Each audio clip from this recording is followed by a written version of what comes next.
ఎంతో కనికరంతో ప్రేమించిన వాడై ఏం చేస్తున్నాడు? ఆ రాజ్యపు సువార్తను, ఆ పరలోక మర్మాలను వారందరికీ తెలియపరుస్తూ ఉన్నాడు. ఎంత గొప్ప సంగతో కదా ఇది. మనం ఇక్కడ చదివాం ఒక మాట.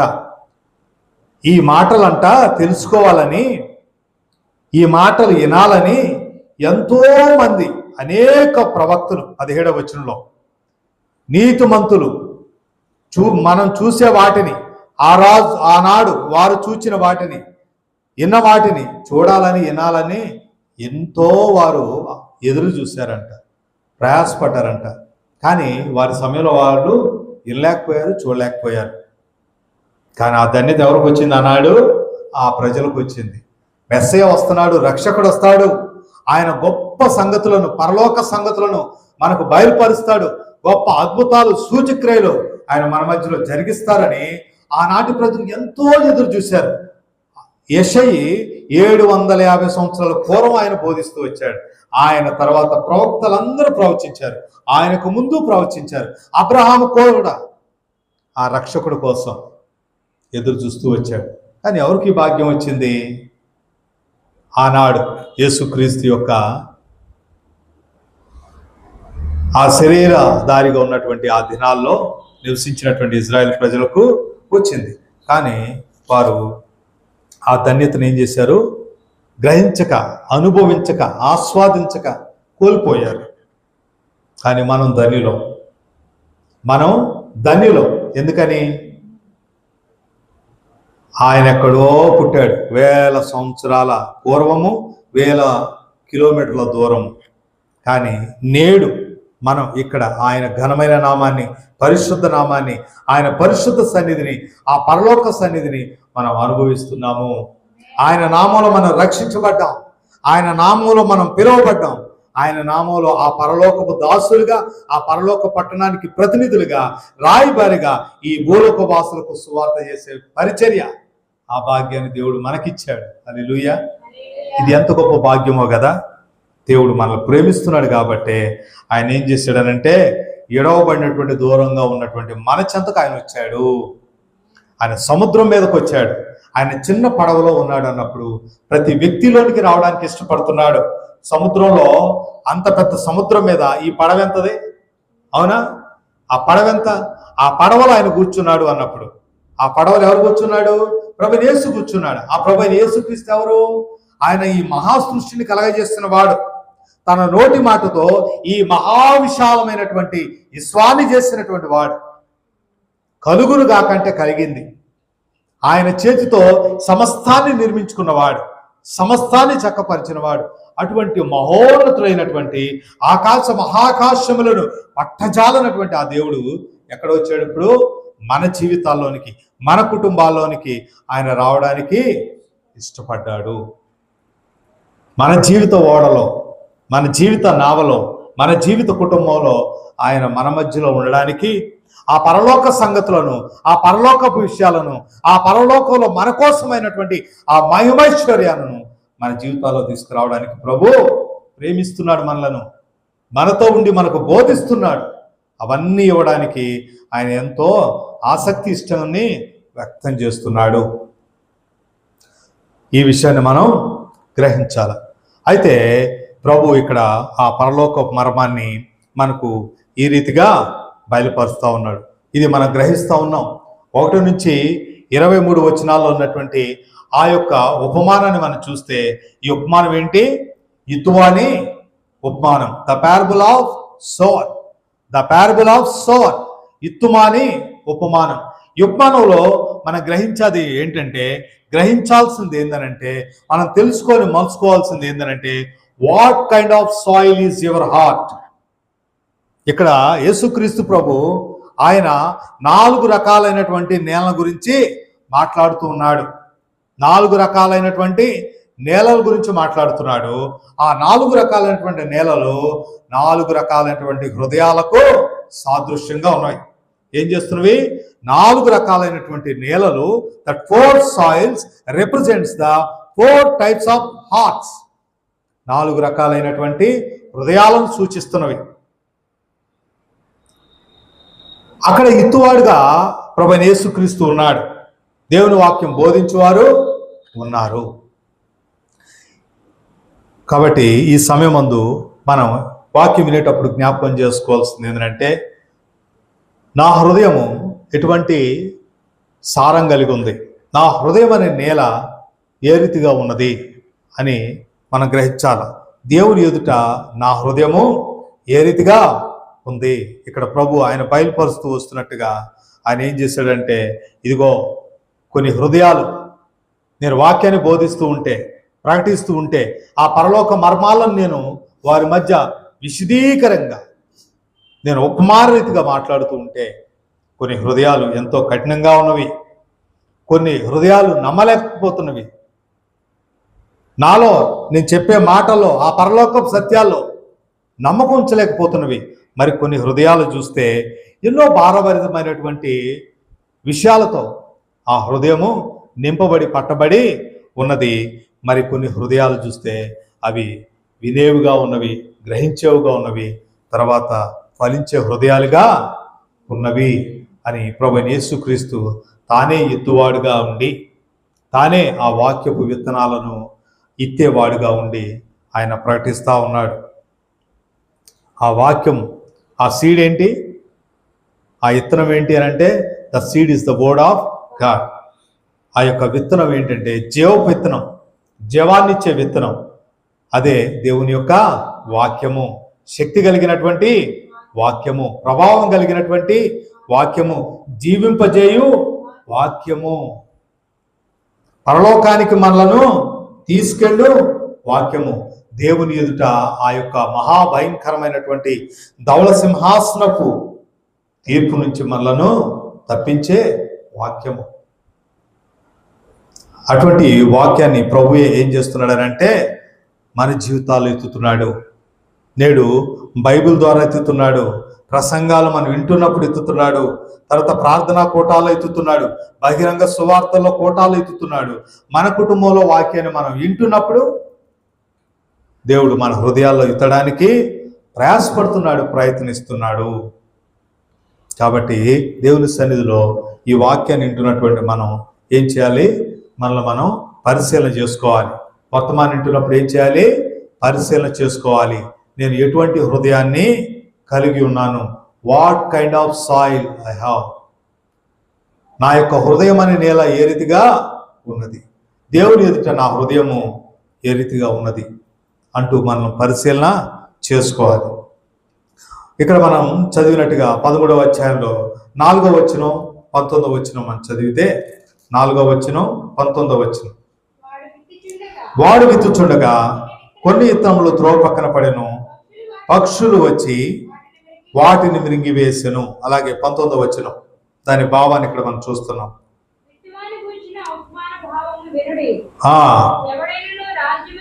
ఎవడైనను రాజ్యమును గురించినటువంటి వాక్యము విని గ్రహింపకయుంటే దుష్టుడు వచ్చి వాని హృదయంలో ఎత్తబడిన దానిని ఎత్తుకొని పోవును. త్రోవ పక్కన విత్తబడిన వాడు వీడే, త్రోవ పక్కన విత్తబడిన వాడు. ఈ యొక్క వ్యక్తి ఏం చేస్తున్నాడు?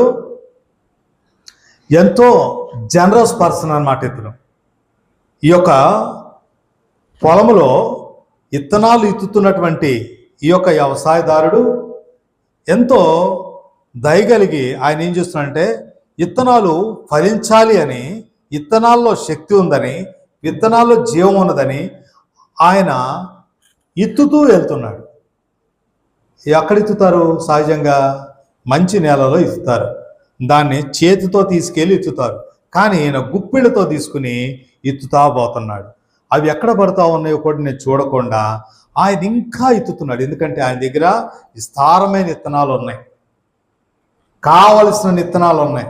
ఆయనకి వేస్ట్ అవుతున్నాయి అని తలంచట్లేదు. కానీ నా విత్తనం ప్రతి స్థలమందు ఫలించాలా, ప్రతి స్థలం కూడా ఫలించేదిగా ఉండాలని ఆయన ఆలోచన చేసి ఆయన ఏం చేస్తున్నాడంటే ఆ జనరస్ హార్ట్తో ఏం చేస్తున్నాడు? విత్తనాలను చల్లుతూ వెళ్తున్నాడు. అయితే కొన్ని విత్తనాలు ఎక్కడ పడ్డాయనంట? త్రోవ పక్కన, ఆ పొలంలో నడుస్తున్నటువంటి త్రోవల పడ్డాయి. త్రోవ ఎలా ఉంటుంది? సిద్ధపరిచినటువంటి నేలేమో మెత్తగా ఉంటుంది, దాంట్లో సారం ఉన్నట్లు ఉంటుంది, గొల్ల చేయబడి ఉంటుంది, అది నీరు పెట్టబడి ఎరువేయబడి ఉంటుంది. కానీ ఈ మనుషులు నడిచే త్రోవ ఎలా ఉంటుంది? గట్టిగా ఉంటుంది. అవునా? చాలా గట్టిగా ఉంటుంది. దాన్ని ఏమన్నాడంటే హార్డ్ సాయిల్. ఏదది? చాలా కఠినమైనటువంటి నేలగా ఉన్నదనమాట. Hard soil. ఆ హృదయాన్ని ఏమనొచ్చు? హార్డ్ హార్ట్, హార్డెస్ట్ హార్ట్, కఠినమైనటువంటి హృదయము, కఠినమైనటువంటి హృదయము. అయితే మరి ఆ వ్యక్తి ఎంతో ప్రేమ కలిగి ఆ విత్తనాలు చల్లుతూ వెళ్ళాడు. కానీ మరి ఆ కఠినమైన నేలలో పడినప్పుడు మరి ఇత్తనం మొలకేసుకుని లోపలికి వెళ్ళి అది ఏర్లు తన్ని మరి ఫలించగలిగిద్దా? ఫలించలేదు. దాని ఏరు లోపలికే వెళ్ళలేదు. ఎందుకని? అది చాలా కఠినంగా ఉంది, అంటే చాలా హార్డ్గా ఉంది, గట్టిగా ఉంది. మరి ఇత్తనానికి ఆ శక్తి సరిపోతుందా? సరిపోదు. అంటే ఆ నేల ఏం చేయట్లేదు? దాన్ని తీసుకోవట్లేదు, ఆ ఏరుని తీసుకోవట్లేదు, దానిలో జీవాన్ని తనలోనికి తీసుకోవట్లేదు. అంటే ఈ నేల ఏం చేయట్లేదు? గ్రహించట్లేదు, చేర్చుకోవట్లేదు. అంటే ఈ హృదయము కఠినముగా ఉన్నది. ఈ హృదయము ఆ యొక్క జీవవాక్యానికి, ఆ జీవ విత్తనానికి, ఆ జీవ సందేశానికి, ఆ సజీవుడైనటువంటి యేసుక్రీస్తుకి తన హృదయాన్ని తెరుచుకోవటం లేదు. దేవునికి తన హృదయాన్ని తెరుచుకోవట్లేదు. వాక్యం వస్తుంది, వాక్యం వినపడుతుంది, వాక్యం హృదయంలో వేయబడుతుంది, సందేశం వెనుక సందేశం వింటున్నాం, మందిరానికి వెళ్తున్నాం. కానీ ఏమవుతుందనంటే హృదయము కఠినంగా ఉండడాన్ని బట్టి, ఇష్టపడకపోవడాన్ని బట్టి దానిలోని జీవం, ఆ సారం అనేది మనలోనికి అడ్డిక్చేబడి లోపలికి అది జీవాన్ని ఇవ్వలేకపోతుంది, జీవాన్ని నింపలేకపోతుంది. It's very difficult the seed enter and fertile. అది లోపలికి వెళ్ళడానికి కానీ, అది ఫలించడానికి కానీ చాలా కష్టమవుతూ ఉంటుంది. వారి హృదయాలు దేవుని పట్ల ఎంతో కఠినమైనవి. వర్తమానాలు వింటున్నప్పటికీ, ఆరాధనలో ఉంటున్నప్పటికీ, బైబిల్ని చూస్తున్నప్పటికీ, బైబిల్ చదివినప్పటికీ ఎందుకు వారు ఆ వాక్యాన్ని వారి జీవితాల్లో తీసుకోలేకపోతున్నారంటే వారు గ్రహించలేకపోతున్నారు. దేవుని వర్తమానాన్ని, దేవుని యొక్క గద్దింపుని, దేవుని ఆలోచనను వారు స్వీకరించలేకపోతున్నారు. కాబట్టి ఆ హృదయం ఎలా ఉందనంటే తెరవబడని హృదయము, తెరవబడని హృదయము. ఆ తెరవబడినటువంటి హృదయానికి కొన్ని గుర్తులు ఉన్నాయి. The sign of a hard heart, the signs of a hardest heart. ఆ కఠినమైనటువంటి హృదయానికి ఉన్నటువంటి ఆ సూచనలు ఏంటో మనం చూద్దాం. No interest in prayer. ప్రార్థన అంటే ఇష్టం ఉండదు. No hunger for God. దేవుని కొరకు ఏమాత్రం ఆసక్తి, ఆకలి దప్పులు ఉండవు. అంటే దేవుని సన్నిధికి వెళ్ళాలి, నేను వాక్యాన్ని తీయాలి, వాక్యాన్ని చదవాలి, ప్రార్థించాలి, దేవుని మీద నేను ఆనుకోవాలి, దేవుని మీద నమ్మకం ఉంచుకోవాలి, నా భవిష్యత్తును దేవునికి అప్పగించుకోవాలి, నాకు దేవుడు ఆధారం కదా అంటూ అలాగా దేవుని కొరకు ఏ మాత్రం ఆసక్తి ఉండదు. No interest, no hunger. Constant rejection of conviction. అంటే దేవుడు మాట్లాడుతున్నప్పుడు, దేవుడు సేవకుని ద్వారా, దేవుని యొక్క సన్నిధిలో వర్తమానం ఏదైనా వింటున్నప్పుడు, ఏదైనా బైబిల్ చదివినప్పుడు, దేవుడు ఏదైనా బయలుపరిచినప్పుడు, ఏదైనా ఆరాధనలో దేవుడు ఏదైనా కన్విక్షన్ ఇచ్చినప్పుడు, దేవుడిచ్చే ఏ ఒప్పుకోలైన ఆలోచన అయినా ఆ హృదయం ఏం చేస్తుందంటే తిరస్కరించేదిగా ఉన్నది. కంటిన్యూస్లీ ఎడతెగక ఏం చేస్తుంది? దేవుని యొక్క ఆలోచన, దేవుని యొక్క గద్దింపు ఏం చేస్తుందంటే ఒప్పుకోలుని తిరస్కరించేదిగా ఉంటుంది ఆ హృదయం. మరలా ప్రైడ్ అండ్ స్టబోర్నెస్, అహంకారం తిరుగుబాటే కాదు, కానీ ఆ హృదయానికి లోబడని స్వభావం. దాన్ని మనం ఏమంటాం? మెడవంచని మనసు. ఏమాత్రం తగ్గింపు ఉండదు, ఏమాత్రం ఆలోచన గ్రహింపు లేకుండా తిరుగుబాటు చేసే మనసే ఉంటుందనంట. దేవుని వాక్యాన్ని ఎలా వింటారంటే అటువంటి వారు hearing God's word very casually, అంటే దేవుని వాక్యాన్ని ఎంతో ఎంతో నిర్లక్ష్యం చేస్తూ అలక్ష్యం చేస్తూ దేవుని సన్నిధిలో కూర్చుంటారు. అటువంటప్పుడు ఆ వాక్యం హృదయాన్ని తాకి అలాగా ఉండిపోయి తర్వాత సాతానుడు వచ్చేసి ఆ వాక్యాన్ని లోపలికి వెళ్ళకుండా, అంటే మనం ఆలోచించి గ్రహించుకునేంతలో ఏం చేస్తున్నాడు, ఆ వాక్యాన్ని పక్కకి నెట్టేస్తున్నాడు. అవునా? ఆ వాక్యాన్ని పక్షెత్తుపోతుంది. ఎవరా పక్షి? సాతానుడే. దుష్టుడు వచ్చి ఆ వాక్యాన్ని మన హృదయంలోంచి తీసేస్తున్నాడు.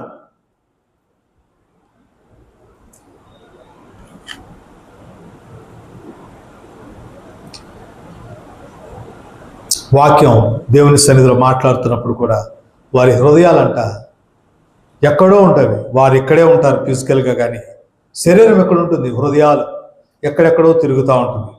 చుట్టూ ఉన్న వారిని దేవుని వాక్యం తాకుతుంది, కానీ వారినైతే దేవుని వాక్యము తాకదనంట.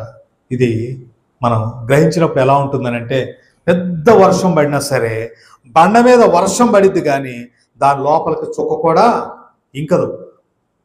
నేలంతా తడిసింది, ఆ బండ తడిసింది, కానీ నేలలోకి వర్షపు నీరు ఇంకింది, కానీ దానిలోనికి చుక్క కూడా వెళ్ళలేదు. ఆ రీతిగా ఆ బండ ఎంత కఠినమైపోయి చుక్క నీటిని కూడా తీసుకోలేదో, ఈ కఠినమైనటువంటి హృదయం దేవుని విషయమై లోబడనిదిగా, వాక్యం విననిదిగా, తర్వాత దేవుని విషయాలకు తలొగ్గనిదిగా, విధేయత చూపనిదిగా, నిరంతరం తిరస్కరించేదిగా ఉంటా ఉంది.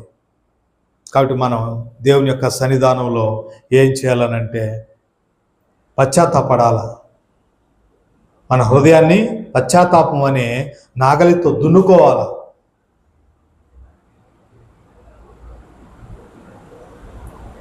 దేవుని యొక్క సన్నిధిలో ఫలించే రీతిగా సిద్ధపరచుకోవాల. దేవుని యొక్క సన్నిధిలో దేవుడు మాట్లాడుతున్నప్పుడు మనం వెంటనే ఆలస్యం చేయకుండా దేవునికి మనం రెస్పాండ్ అవ్వాలి. ఆలస్యం చేస్తే ఏం జరుగుతుంది? సాతానుడు వచ్చి వాక్యాన్ని ఎత్తుకెళ్ళిపోతాడు. అందుకోసం వెంటనే త్వరగా త్వరగా త్వరగా పశ్చాత్తాపం ద్వారా దేవునికి మనం అప్పు చెప్పుకోవాలి. సో మనలో ఇంకా ఈ కఠినం అవడానికి కారణమైనటువంటి ఆ పాపాన్ని ఒప్పుకోవాలి. మన హృదయం కఠినం అవడానికి కారణం ఏంటి? మనలో ఉన్నటువంటి పాపం, అవిధేయత, తిరుగుబాటు. దాన్ని ప్రభు సన్నిధిలో ఒప్పుకోవాలి. చేదైనటువంటి హృదయాన్ని మనం ఏం చేయాలి? మన పశ్చాత్తాపం ద్వారా, మన దేవుని సన్నిధిలో దేవుని నమ్మడం ద్వారా, దేవుని మీద ఆధారపడడం ద్వారా మనం సమాధాన హృదయంగా, దేవుని నమ్ముకుని సంతోషించే హృదయంగా మనం మార్చుకోవచ్చు. దేవుని నుంచి మనల్ని దూరం చేసే ఈ లోకాన్ని, లోకపు ఆలోచనలు కూడా దూరపరచుకోవడం ద్వారా దేవుడు మాట్లాడుతున్నప్పుడు మనం విధేయత చూపేవారంగా ఉంటాము. రెండోది మనం గమనిస్తూ వస్తున్నాం. 5వ వచనం 6వ వచనం, 5వ వచనం 6వ వచనంలో కొన్ని చాలా మన్ను లేని రాతి నేల పడిన, అక్కడ మన్ను లోతుగా ఉండనందున అవి వెంటనే మొలిచెను, కానీ సూర్యుడు ఉదయించినప్పుడు అవి మాడి వేరులోనందున వెండిపోయెను. తర్వాత 20, 21 వచనాలు. 20, 21. రాతి నేల విత్తబడిన వాడు వాక్యము విని వెంటనే సంతోషంతో దాన్ని అంగీకరించువాడు. అయితే అతనిలో వేరు లేనందున అతడు కొంతకాలం నిల్చును, గాని వాక్యం నిమిత్తం శ్రమ అయినా హింస అయినా కలుగగానే అభ్యంతరపడును. The seed on stony ground, the seed on stony ground అంటే ఈ రాతి నేలన పడినటువంటి ఆ ఇత్తనం ఏ రీతిగా ఉన్నదో మనం చూస్తున్నాం. ఇక్కడ మనం గ్రహించేది ఏంటంటే ఆ రాతి నేల ఏ రీతిగా ఫలించలేకుండా ఉన్నది. ఆ స్టోనీ గ్రౌండ్, ఆ స్టోనీ హార్ట్ అంటే ఇక్కడ రాతి హృదయం కాదు, కానీ రాళ్లతో నిండినటువంటి ఆ నేల. ఇది రాళ్లతో నిండి ఉన్నటువంటి హృదయం లాంటిది అనమాట. అదేమో కఠినమైనటువంటి నేల. ఇది ఎటువంటి నేల? ఇది రాతి నేల అన్నప్పుడు రాళ్లతో నిండినటువంటి నేల.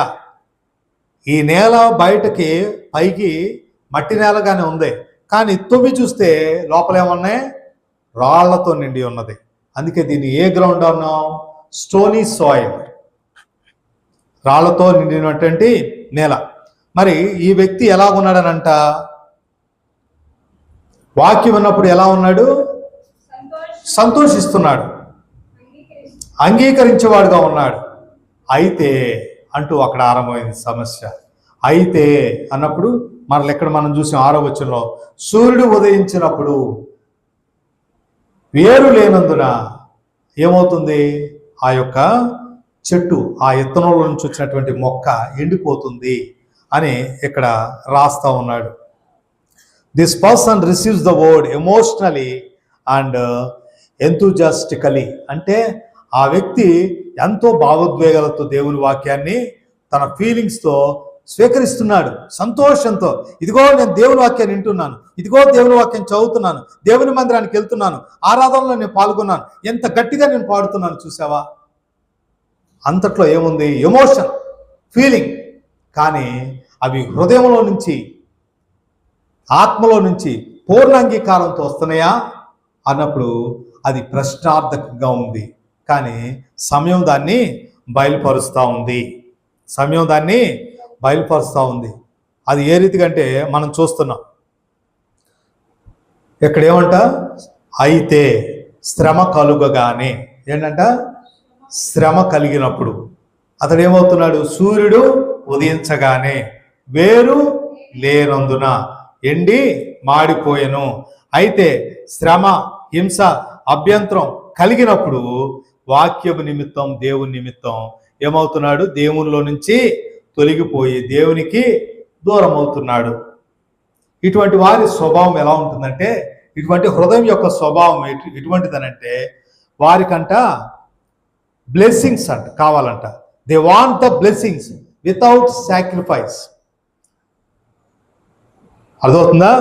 The type of believers wants God's blessings without sacrifice.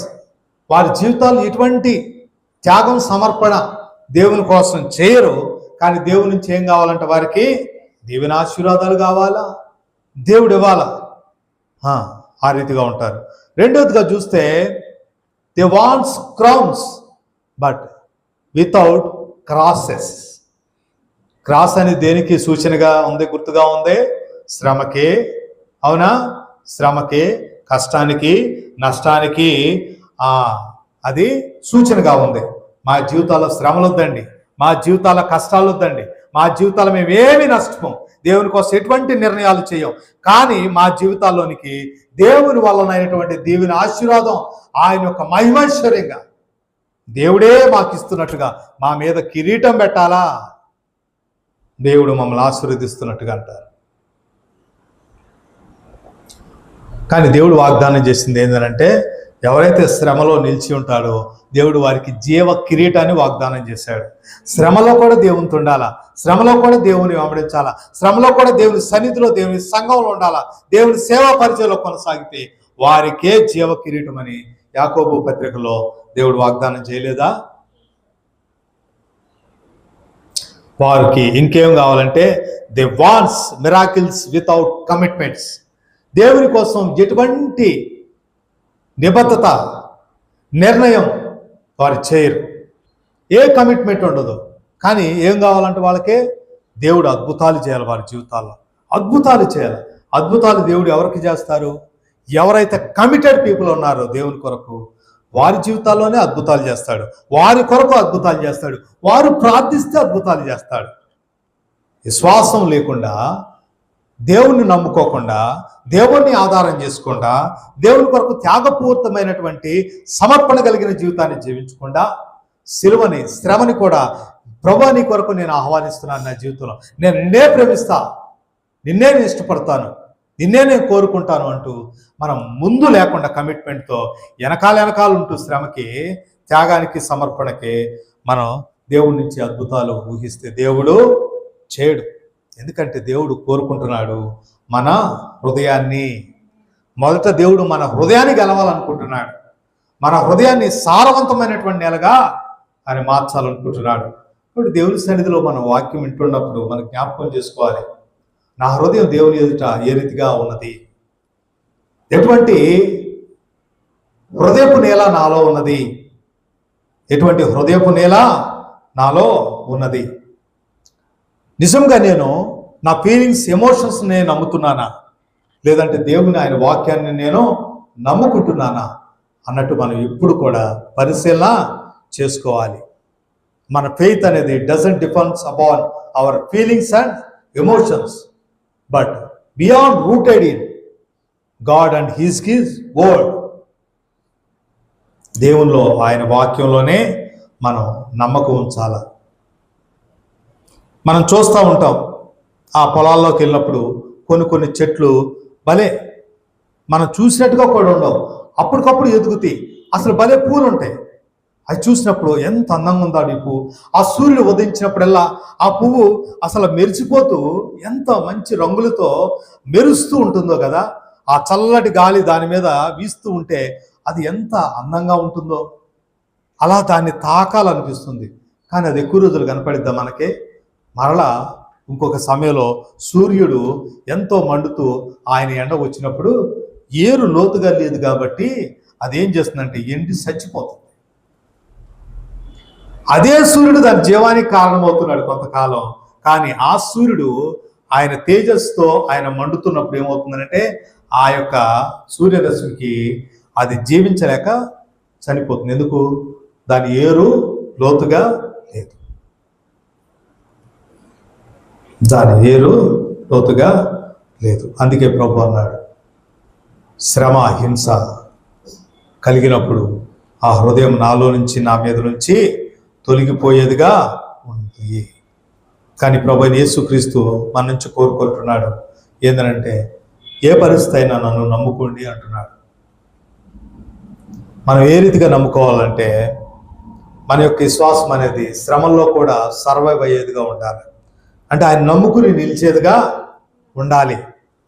నేను నన్ను నమ్ముకోవట్లేదు, లోకాన్ని నమ్ముకోవట్లేదు, కానీ నేను ఈ శ్రమలోనైనా, ఒత్తిడి కిందైనా నేను ప్రభువుని నమ్ముకుని ఆయన మీద నేను ఆధారపడుతున్నాను అంటూ మన విశ్వాసంతో మనం ఏం చేయాలా?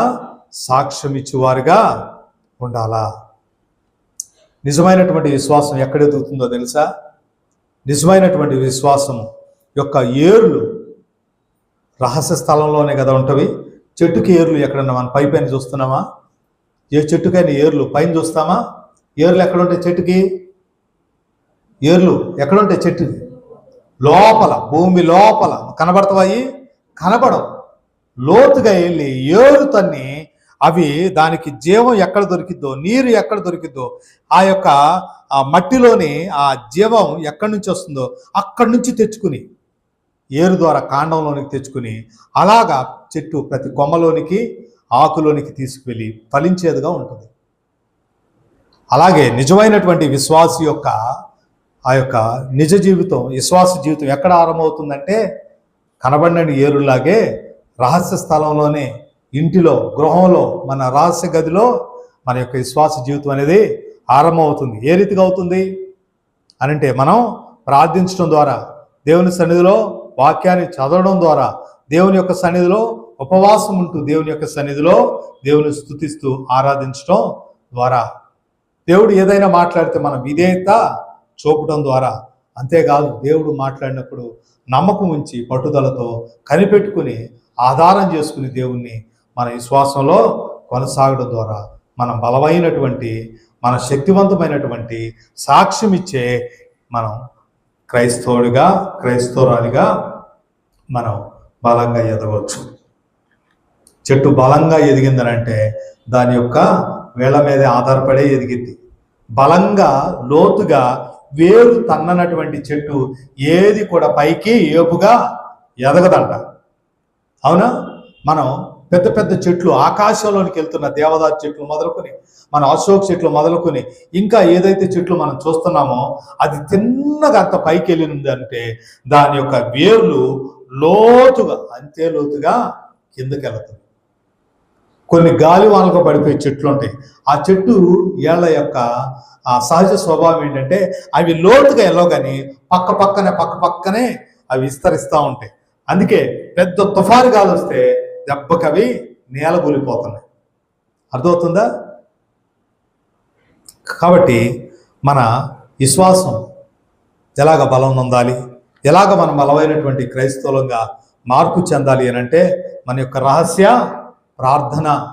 మనం దేవునితో ఆయన వాక్యంతో ప్రార్థిస్తూ వాక్యాన్ని చదువుతూ సహవాసం చేయడం ద్వారా, బైబిల్ని మనం అప్పుడప్పుడు కుటుంబంగా కూర్చుని కూడా ధ్యానించడం ద్వారా, ఉపవాసం కుటుంబంగా ఉండడం ద్వారా, దేవుడు ఏదైనా మన కుటుంబం కొరకు ఆయన సమయంలో ఆయన ఆలోచన చెప్తే దాన్ని గ్రహించి మనం కనిపెట్టుకోవడం ద్వారా మనం ఏం చేస్తున్నాము, దేవుడు కోరినటువంటి మంచి హృదయం కలిగిన క్రైస్తవులంగా మనం మార్పు చెందొచ్చు.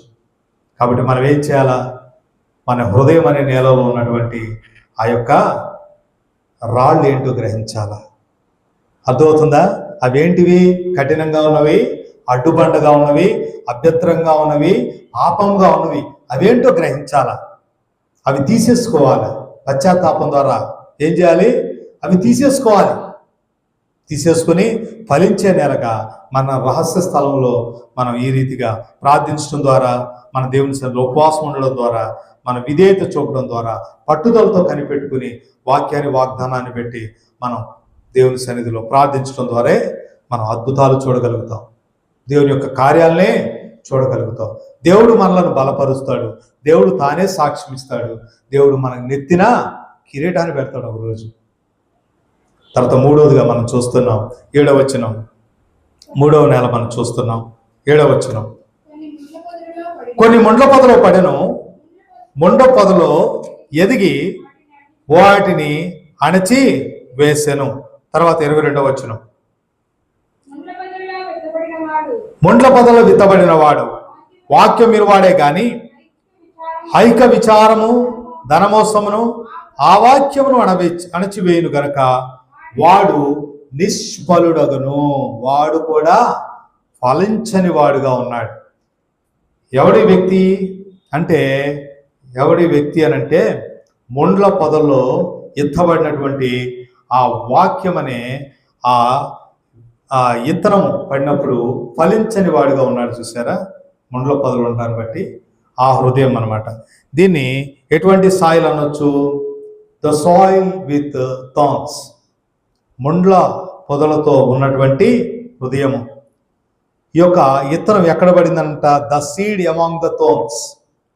The seed among the thorns అంటే ముండ్ల పొదల మధ్యలో ఉన్నటువంటి ఇత్తనం. ఇత్తనంలో ఏమైనా తేడా ఉందా? ఇత్తనంలో ఏమైనా బలహీనత ఉందా? ఇత్తనంలో ఏమైనా లోపం ఉందా? లేదు. ఇత్తనం శక్తివంతమైనది, ఇత్తనం సజీవమైనది, ఇత్తనం బలమైనది, ఇత్తనం ఫలించుటకు, జీవాన్నిచ్చుటకు అది సమృద్ధి అయినటువంటి దేవుని జీవాన్ని కలిగిందే. ఇత్తువాళ్ళ లోపం ఏమైనా ఉంది ఇక్కడ? ఇత్తువాళ్ళ కూడా లోపం లేదు. ఇక్కడ లోపం వల్ల ఎక్కడ ఉందనంటే నేలలోనే ఉంది. ఈ నేల ఎలా ఉందనంట? ముళ్ళ తుప్పలతో ఉంది. ఏముంది? వీడ్స్, ముళ్ళ తుప్పలు ఉన్నాయి. మరి ఇటువంటి నేల గురించి కూడా మనం చదువుతూ వచ్చాం. ఏమనంట? ముండ్ల పొదలో ఎత్తబడిన వాడు వాక్యం ఇరువాడే గాని ఐక విచారము ధనమోసము ఆ వాక్యమును అణచివేస్తా ఉంది. మరి ఇక్కడ మనం కూడా మన హృదయాన్ని చెక్ చేసుకోవాలి. ఈ యొక్క థార్న్స్, ఈ ముళ్ళు ఏంటి అనంటే, ఈ వీడ్స్, ఈ యొక్క ముండ్ల పొదలు ఏంటి అనంటే the worries of the heart, the worries of the life. మన హృదయంలో ఉన్నటువంటి చింత, ఆలోచనలు, అవునా? అవి ముండ్ల పొదలుగా ఉన్నాయి, అవి అణిచేవిగా ఉన్నాయి, అభ్యంతరపరిచేవిగా ఉన్నాయి. అక్కడ విన్నటువంటి వాక్యాన్ని, దేవుడు మాట్లాడిన మాటను మనం విని గ్రహించి మన జీవితంలో పెట్టుకుని నడుచుకోకుండా ఏం చేస్తుంది? అది అణిచేస్తుంది, వెనక్కి లాగేస్తుంది అనమాట. మన హార్ట్ ఏం చేస్తుంది? వాక్యాన్ని గ్రహిస్తూ వాక్యం ప్రకారం జీవించాలి అని ఇష్టం కలిగి ఉంది. కానీ మన హృదయంలో ఉన్నటువంటి ఈ ముండ్ల పొద ఏం చేస్తుంది? ఆ వాక్యం విషయంలో మనలను ఎదగనివ్వట్లా, ఆ వాక్యాన్ని బట్టి మనలను బ్రతకనివ్వట్లా. ఆ వాక్యాన్ని మనం ఆధారం చేసుకొనివ్వట్లేదు. ఎందుకనంటే అది దేవునితో విరోధించేదిగా ఉన్నది. అవునా? దేవుని వాక్యం దేవుడై ఉంటే, సజీవమైనది ఉంటే, ఆ సజీవమైనటువంటి ఆ దేవునితో, దేవుని వాక్యంతో ఇది ఎలా ఉంది? విభేదించేదిగా, అభ్యంతరపరిచేదిగా, అది పోరాటం చేసేదిగా ఉందన్నమాట. మరి మన హృదయం ఎటువంటి ఈ యొక్క వీడ్స్ అంటే ముండ్ల పొదలు, ముండ్లు కలిగి ఉన్నది? మనం జ్ఞాపకం చేసుకుని వాటి నుంచి మనం ఏం చేయాలి? ప్రార్థిస్తూ పశ్చాత్తాపడుతూ బయటపడాలా. వరీస్ అనే ముండ్లతో ఉన్నదా? చింత, ఎప్పుడు హృదయం చింతతో నిండి ఉంటుంది. అదే మన జీవితాన్ని నడిపించేదిగా ఉంటుంది. హృదయం ఏం చేస్తుంది? మన జీవితానికి నడిపించే డ్రైవర్. అవునా? ఒక పెద్ద షిప్ ఉంది, ఎవరు నడిపిస్తారు దాన్ని? ఒక కెప్టెన్ ఉంటాడు, అలాగే పైలట్ ఉంటాడు విమానానికి, అలాగే ట్రైన్కి ఒక కో పైలట్ ఉంటాడా, నడిపేవాడు ఉంటాడు. అలాగే బస్కి ఒక డ్రైవర్ ఉన్నట్టు మన జీవితానికి ఏముంది? మనం నడపడానికి మన హృదయం ఉంది. మన హృదయం లెగిస్తే చింతతో ఆరంభించకూడదు, చింతతో మన జీవితాన్ని జీవించవద్దు. అందుకే ప్రభు 6 మార్లు గద్దించాడు, చింతించవద్దు, చింతించవద్దు, చింతించవద్దు మీరు అంటూ. ఆయన కొండ మీద ప్రసంగంలో యేసు ప్రభు 6 మార్లు హెచ్చరించాడు, మీరు చింతించవద్దు. ఎందుకంటే మీకు ఒక దేవుడు ఉన్నాడు, ఆయన పరలోకపు రాజు, ఆయన మీకు తండ్రి కూడా. ఆ పరలోకపు దేవుడు ఎవరంట? మనకి తండ్రి.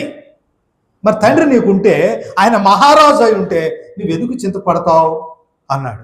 అంటే మన హృదయం దేంతో పట్టి ఉంది? చింతతో. కార్యాలు జరగకపోతే చింత, ప్రార్థనకు జవాబు రాకపోతే చింత, మన ఎదుట సమస్య ఇంకా అలానే ఉంటే చింత, ఇంకా అదే పరిస్థితిలో ఉంటే చింత. అరే చింత పడొద్దు అంటున్నాడు దేవుడు. ఆ ముండ్ల పొద పీకి వేస్తే ఆ యొక్క ఇత్తనం, వాక్యపు ఇత్తనం జీవం కలిగింది. అదేం చేస్తుంది? ఎదిగి ఫలిస్తుంది. అంటే ఆ పరలోకపు ఆ దీవెన, ఆ క్రీస్తు యొక్క మహిమైశ్వర్యాన్ని, మనకు కావాల్సినటువంటి ఆ కృపని ఆ పరలోకం నుంచి మన జీవితాల్లోనికి తీసుకొచ్చేంతగా ఫలిస్తుంది. అవునా? దేవుడు ఆయన కార్యాలు ఎలా చేస్తున్నాడు అనంట? ఆయన తన వాక్కును పంపి ఏం చేస్తున్నాడు? స్వస్థపరుస్తున్నాడు. ఆయన తన వాక్కును పంపి బాగు చేస్తున్నాడు. ఆయన తన వాక్కును పంపి ఏం చేస్తున్నాడు? మనుషుల్ని బ్రతికిస్తున్నాడు. ఆ దేవుడు తన వాక్కును పంపి విజయాన్ని ఇచ్చేవాడుగా ఉన్నాడు. దేవుడు తన వాక్యాన్ని పంపి ఆయన మాట బలికి సమస్తాన్ని కార్యాలు జరిగించేవాడుగా ఉన్నాడు.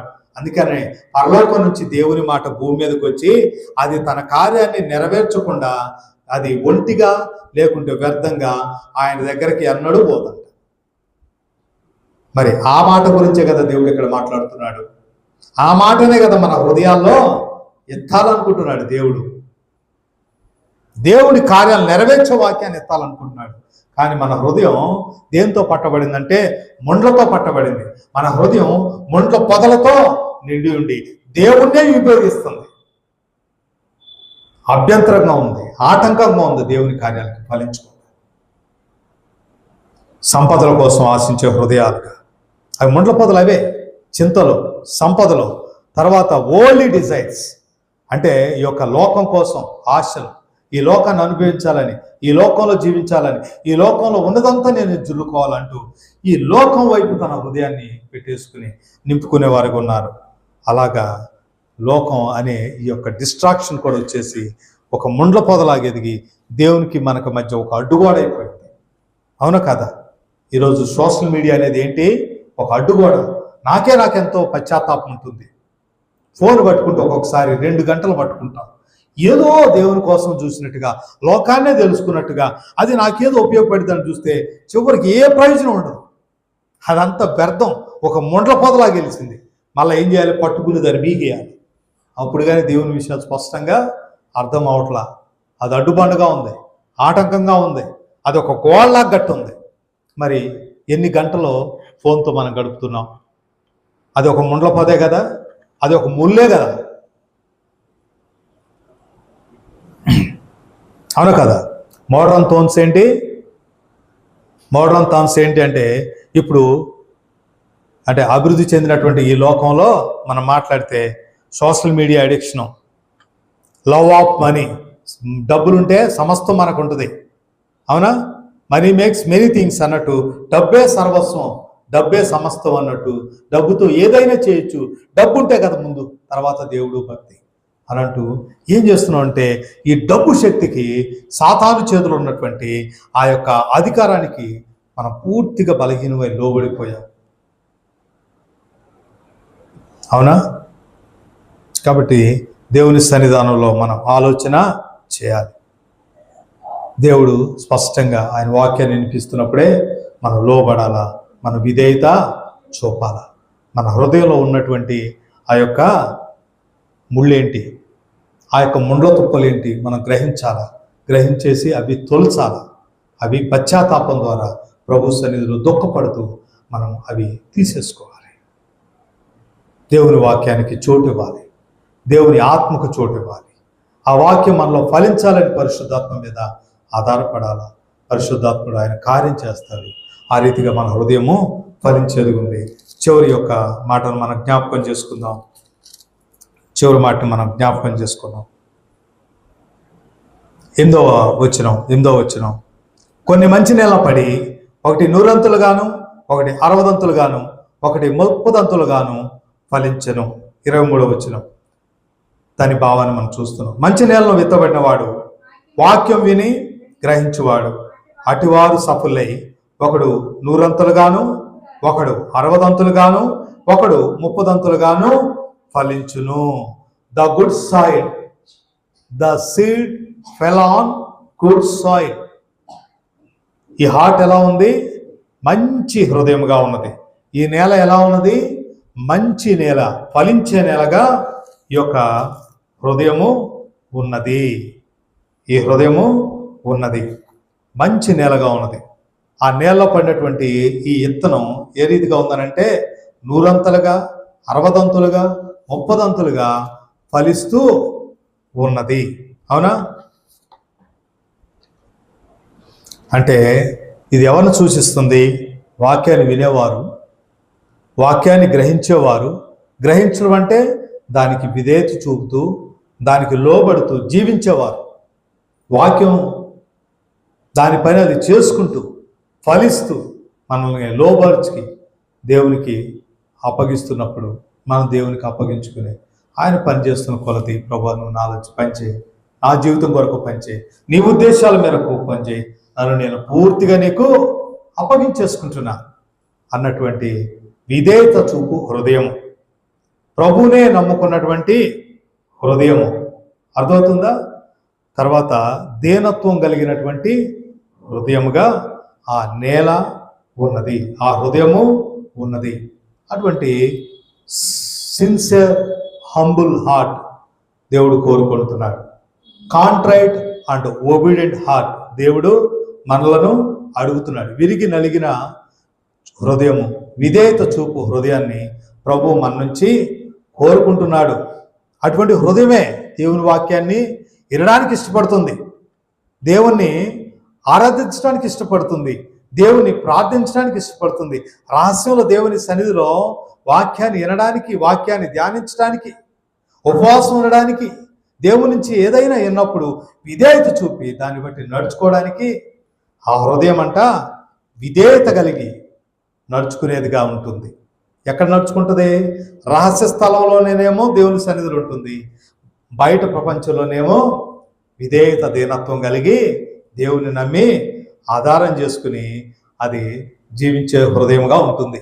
అటువంటి హృదయం అంట 100 ఫలిస్తుందంట. అటువంటి వ్యక్తి 100 ఫలిస్తాడు. ఒకడు తన సామర్థ్యం కొద్దీ 100% ఫ్రూట్ఫుల్గా ఉంటాడు. ఒకడు వారి సామర్థ్యం బట్టి 60% ఫ్రూట్ఫుల్గా ఉన్నాడు. ఒకడు వారి సామర్థ్యాన్ని బట్టి 30%. అంటే వారి సామర్థ్యం మీద ఆధారపడి ఉంది. ఒక నెల మంచి నేలగా ఉంటుంది, 100 ఫలించింది. ఒక నేల మంచి నేలే, కానీ దాంట్లో సారం తక్కువ, 60% ఫలించింది. కానీ ఇక్కడ వ్యర్థమైంది విత్తనం అంటే అక్కడ ప్రాబ్లం ఆ నేలలో ఉన్నటువంటి సారం, ఆ నేలలో ఉన్నటువంటి సారం. కాబట్టి మనం గ్రహిద్దాం, మనం ఫలించే వారు ఉందాము. దేవుని సన్నిధిలో మన కళ్ళు మూసుకుని కొంత సమయం, ఒక్క 2 నుంచి 3 నిమిషాలు ప్రభు సన్నిధిలో మనం విన్నటువంటి వాక్యాన్ని బట్టి మన హృదయం దేవుని ఎదుట ఏ రీతిగా ఉన్నది, మన హృదయం అనే నేల ఎటువంటి స్వభావం కలిగి ఉన్నది. మరి ప్రభు మనకి 4 రకాల నేలల గురించి మాట్లాడుతూ వచ్చాడు. ప్రభు మన హృదయాలు 4 రకాలైనటువంటి హృదయాలని ఆయన బయలుపరుస్తూ వచ్చాడు. ఇతువానిలో ఎటువంటి ఉపయోగం, ఆయనలో ఎటువంటి లోపం లేదు. ఆయన ఎంతో దాతృత్వం కలిగి ఉన్నాడు. ఆయన ఎంతో ప్రేమతో ఎత్తుతున్నాడు. మనల్ని ప్రేమిస్తున్నాడు కాబట్టి మనకు ఇంకా తన వాక్యాన్ని వినిపిస్తున్నాడు. ఆయన సజీవమైన బలమైన వాక్య విత్తనాలు మనలో నాటుచున్నాడు. ప్రభు నమ్మదగిన వాడు. ప్రభు మనల్ని ప్రేమిస్తున్నాడు. ఆ ప్రభు ఎంతో మంచివాడు కాబట్టి ఆయన మన హృదయాలను అవి మంచివి కాదని, అవి సారం లేనవని, అవి ఫలించవని, అవి ముండ్ల తుప్పలతో ఉన్నవని, అవి రాళ్ళతో కప్పబడవని, అవి కఠినమైన హృదయాలని ఆయన మనలను విడిచిపెట్టలేదు. ఆయన ఇంకా ఆయన వాక్యం అనే విత్తనాన్ని, సజీవమైన బలమైన విత్తనాన్ని, ఆయన ఫలించు విత్తనాన్ని మనలో నాటడానికి ఇష్టపడుతున్నాడు. ఆయన వాక్యం ఎంత వ్యర్థంగా అవుతున్నా సరే మన జీవితంలో మరలా వస్తున్నాడు. మరలా దర్శిస్తున్నాడు. మన హృదయాన్ని తడుతున్నాడు. మన హృదయాన్ని ఆయన ఇదిగో దున్ని సారం చేసి ఆయన వాక్యానికి జీవాన్నిచ్చి మనలో ఫలింపు చేయాలని ప్రభు కోరుతున్నాడు. మనం ఆలోచన చేద్దాం. మరి మనం ఫలిద్దామా? ప్రేమ ఫలాలను ఫలిద్దామా? పరిశుద్ధ ఫలాలను ఫలిద్దామా? ఇదిగో ప్రార్థనా జీవితాన్ని మనం ఫలిద్దామా? ఇదిగో దీనత్వ జీవితాన్ని మనం ఫలభరితమైన జీవితాన్ని కలిగి ఉందామా? ఇదిగో ప్రభు సన్నిధిలో మనం కూడి వచ్చే వారం కానీ, కుటుంబంగా కనబడే వారం కానీ, మన ఇంట ప్రార్థనలు జరుగుతూ ఇదిగో సంఘ ప్రార్థనలో కూడా మనం కనబడుతూ ఉండేవారంగా మనం ఆ రీతిగా ఫలిద్దామా? ప్రభు కొరకు భారం కలిగి ఆత్మలను దేవుని యొక్క సన్నిధికి తీసుకొచ్చి వారంగా ఫలిద్దామా? క్షమించు వారుగా ఫలిద్దామా? ఇతరులను ఇదిగో ప్రభు కొరకు ప్రోత్సహించు వారుగా ఫలిద్దామా? ప్రభు కొరకు మనం కనిపెట్టుకుందాం. మనం ఫలభరితమైనటువంటి క్రైస్తవులుగా ఉందాం. మన విశ్వాస సంబంధమైనటువంటి క్రైస్తవులుగా ఉందాం. మన హృదయాలను మనం పరిశీలన చేసుకుందాం. మనం ఫలభరితమైన జీవితాలు కావాలని ప్రభు కోరుతా ఉన్నాడు. ఇదిగో పశ్చాత్తాపడదాం. దేవుని సన్నిధిలో విరిగి నలిగినటువంటి జీవితాన్ని ప్రభువుకి సమర్పిద్దాం. ప్రభువే ఆయన సారం చేస్తాడు. ఆయన రక్తాన్ని చిందించి ఆయన మన నేల మీద దాన్ని ప్రోక్షించి ఇదిగో ప్రభు సారం చేయడానికి ఇష్టపడుతున్నాడు కదా. ఆయన రక్తం ఇంకా మనకు అందుబాటులో ఉన్నది. ఆయన రక్తం కోసం మనం కనిపెట్టినప్పుడు పశ్చాత్తాపంతో మన ప్రభు రక్తాన్ని మనం ప్రార్థించి, ప్రభువా నా హృదయాన్ని తడుపు, నా హృదయాన్ని ప్రభువా నీవు ఇదిగో నీ రక్తంతో ప్రోక్షించి మెత్తనచే, సాధువుచే, గొల్లచే, సారవంతమైన నేలగా, క్రీస్తు స్వభావం వంటి నేలగా, క్రీస్తు మనస్సు వంటి నేలగా మార్చు అని మనం ప్రార్థన చేసినప్పుడు దేవుడు ఆ కార్యం చేస్తాడు. మనలో విధేయత తీసుకొస్తాడు. మనలో దీనత్వాన్ని తీసుకొస్తాడు. మనలో సమర్పణ తీసుకొస్తాడు. ఏ పరిస్థితుల్లో అయినా ఆయన నమ్ముకునే హృదయంగా మారుస్తాడు. ఇదిగో ఆయన వాక్యం మనలో, ఆయన ఆత్మ మనలో ఫలభరితమైన జీవితాన్ని, ఫలభరితమైన ఇదిగో 100 ఫలభరితమైన, 60 ఫలభరితమైన, 30 ఫలభరితమైన జీవితాన్ని దేవుడు తీసుకొస్తాడు. నా ప్రియ సహోదరి సహోదరుడా, వాక్యాన్ని వినువారంగానే కాదు కానీ వాక్యాన్ని మనం గ్రహించి జీవించువారంగా మార్పు చెందాలా. స్థిరముగా మనం ప్రభువుని నమ్ముకోవాలి. ఆయన మీద అంతకంతకు ఆధారపడుతూ రావాలా. ఆయన పరిశుద్ధాత్మని మనం నమ్ముకోవాలి. ఆయన పరిశుద్ధాత్మను మనం ఆధారం చేసుకోవాలా. ప్రభు అట్టి కృప మనకు అనుగ్రహించును గాక. ఇదిగో ప్రభు వాక్యంలో ఎటువంటి లోపం లేదు కదా. ప్రభు ఎటువంటి లోపం లేనివాడు. ఆయన పరిశుద్ధుడు, ఆయన సర్వశక్తిమంతుడు. అనేక వేల కుటుంబాలను, లక్షల మందిని ఆయన ఇంతవరకు ఎంతో ఫలభరితమైన వారిగా చేశాడు. నిన్ను నన్నుగా కూడా ప్రభు ఆ రీతిగా మంచి నేల కలిగిన హృదయంగా మార్చగలడు. ఫలభరితమైన వారిగా చేయగలడు. ఫలభరితమైన జీవితాలకు, కుటుంబాలను మనం తీర్చిదిద్దగలడు. సమస్య మనతోనే ఉన్నది. సమస్య మనలోనే ఉన్నది. సమస్య మన హృదయమే. మన హృదయం కఠినంగా ఉన్నది. మన హృదయంలో ఎన్నో రాళ్ళు కప్పబడి ఉన్నవి. మన హృదయంలో ముళ్ళున్నవి, ముళ్ళ తుప్పలున్నవి. అవన్నీ మనం సరి చేసుకోవాలి. వాటన్నిటి విషయం పశ్చాత్తాపడుతూ ప్రభా నన్ను కడుగు శుద్ధి చేయి. ఇదిగో అవన్నీ ప్రభా ఏరి పారవి నన్ను సరిచేయి ప్రభా. నీతో నింపు, నీ వాక్యంతో నింపు, నీ జీవంతో నింపు ప్రభా. నీ కొరకు నేను జీవించడానికి ఇష్టపడుతున్నాను. ఓ లార్డ్ సేవ్ మీ. ప్రభా నన్ను రక్షించు, నా కుటుంబాన్ని రక్షించు. నాతో నీవు, నా కుటుంబంతో నీవు, నా కుటుంబంలో నీ సన్నిధి ప్రభా. అని మనం ప్రార్థన చేద్దాం.